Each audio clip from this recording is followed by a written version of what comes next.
Sejam todos bem-vindos ao podcast do Mundo Valor. Neste episódio, os avaliadores virtuais Glória Inteligente e Marfil Avaliando discutirão o tema dos graus de fundamentação de uma unidade industrial, com base no livro Uma Avaliação Industrial, do engenheiro venezuelano Miguel Camacaro Pérez. O diálogo é construído a partir da sessão de perguntas frequentes gerada por meio da análise do documento com o auxílio das ferramentas Notebook LM e Google AI Studio. Embora possam existir nuances entre o conteúdo original e as respostas produzidas pela inteligência artificial generativa, este episódio é um exemplo fascinante de como a IA pode enriquecer nosso canal com conteúdo inovador. Aproveitem o programa.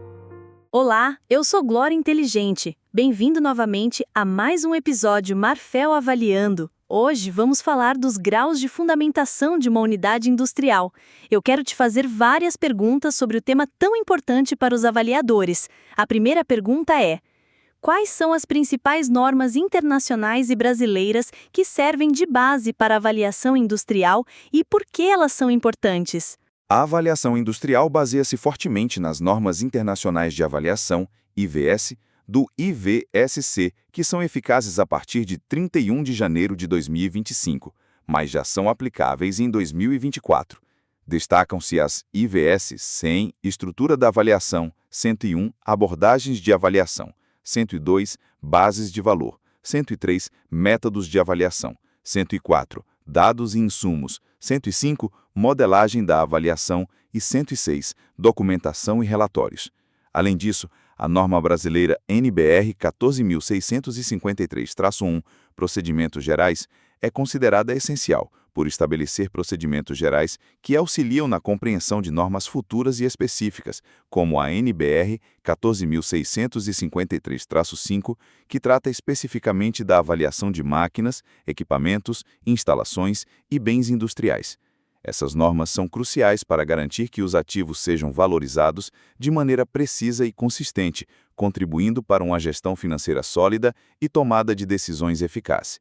O que é uma unidade industrial de acordo com as normas de avaliação e quais são as finalidades básicas de sua avaliação? De acordo com a norma, uma unidade industrial é definida como um conjunto de terrenos, infraestrutura, edificações e benfeitorias, máquinas, equipamentos, instalações, móveis e ferramentas destinados à produção industrial. As finalidades básicas das avaliações podem variar e incluem venda, comum ou forçada, fusão, extinção, incorporação, garantia e penhor, seguro, patrimônio e reavaliação do imobilizado, e comércio exterior.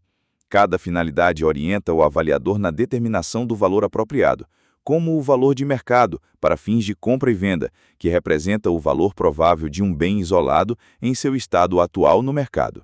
Que metodologias são recomendadas pela norma brasileira NBR 14.653-1 para avaliação de diferentes componentes de uma unidade industrial? Para terrenos e infraestrutura, a norma recomenda o método comparativo direto de dados de mercado, evolutivo, contributivo e involutivo.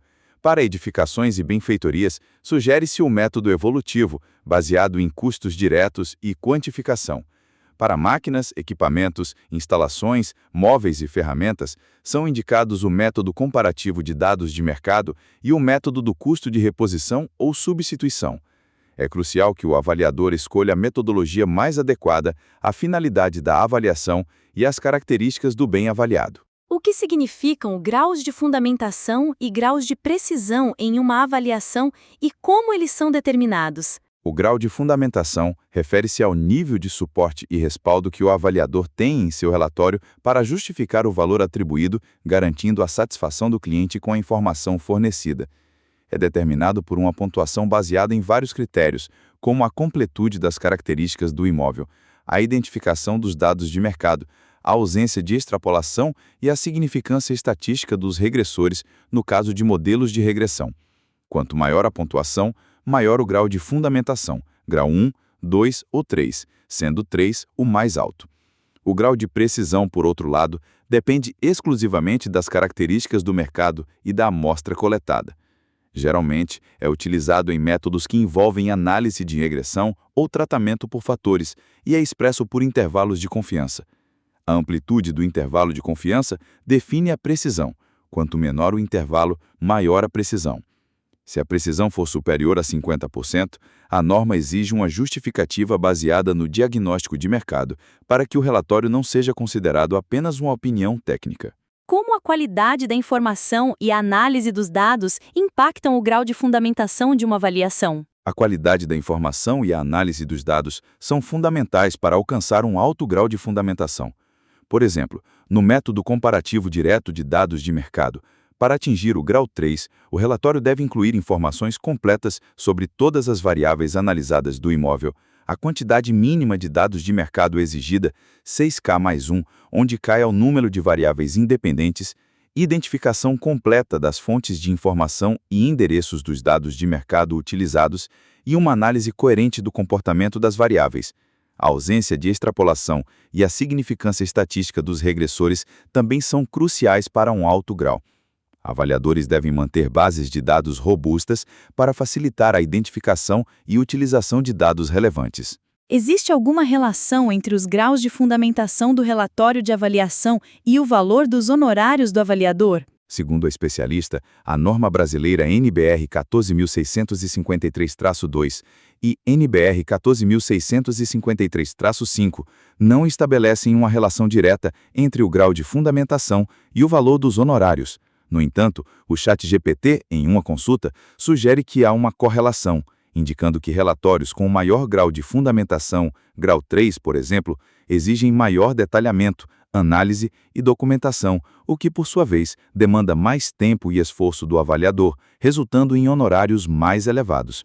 Embora não seja uma imposição normativa, na prática, avaliações mais complexas e detalhadas, que alcançam graus de fundamentação superiores, tendem a justificar honorários maiores devido ao trabalho intensivo envolvido. Quais fatores podem influenciar os honorários de um avaliador e qual é a importância da inspeção física? Além da complexidade e do grau de fundamentação do relatório, outros fatores que podem influenciar os honorários incluem o tamanho e a complexidade do imóvel, sua localização, a volatilidade do mercado imobiliário e a disponibilidade de dados comparativos, que podem justificar o uso de métodos alternativos como o contributivo. O propósito do relatório, por exemplo, para um tribunal versus para fins patrimoniais, e a experiência do avaliador. A ausência de uma inspeção detalhada pode comprometer o grau de fundamentação e a credibilidade da avaliação, especialmente em casos que exigem alta precisão, como avaliações para entidades financeiras ou processos judiciais. Por que é importante que as normas de avaliação sejam adaptadas e que os avaliadores busquem aprimoramento contínuo? É fundamental que as normas de avaliação sejam adaptadas ou que os avaliadores, especialmente em países sem normas nacionais robustas, utilizem normas internacionais ou de outros países, como as brasileiras, para aprimorar seus trabalhos. O fato de não haver normas locais não impede a adoção de instrumentos e metodologias existentes que se baseiam em princípios estatísticos universais. A elevação do padrão normativo eleva a aceitação e a credibilidade dos trabalhos dos avaliadores, tornando a avaliação uma ciência mais rigorosa. Além disso, o aprimoramento contínuo e a utilização de ferramentas modernas, como a ciência de dados, permitem ao avaliador ter um desempenho superior, competindo com grandes empresas de avaliação e garantindo a responsabilidade e a qualidade de sua profissão. Chegamos ao final do nosso encontro. Muito obrigada, Marfel Avaliando. Até a próxima! Muito obrigado pelo convite. Até mais! Obrigado por nos acompanhar neste episódio do podcast do Mundo Valor. Se você gostou do que ouviu, não se esqueça de deixar um like, se inscrever e compartilhar este podcast com seus amigos e colegas. Esperamos revê-lo no nosso próximo episódio. Até a próxima!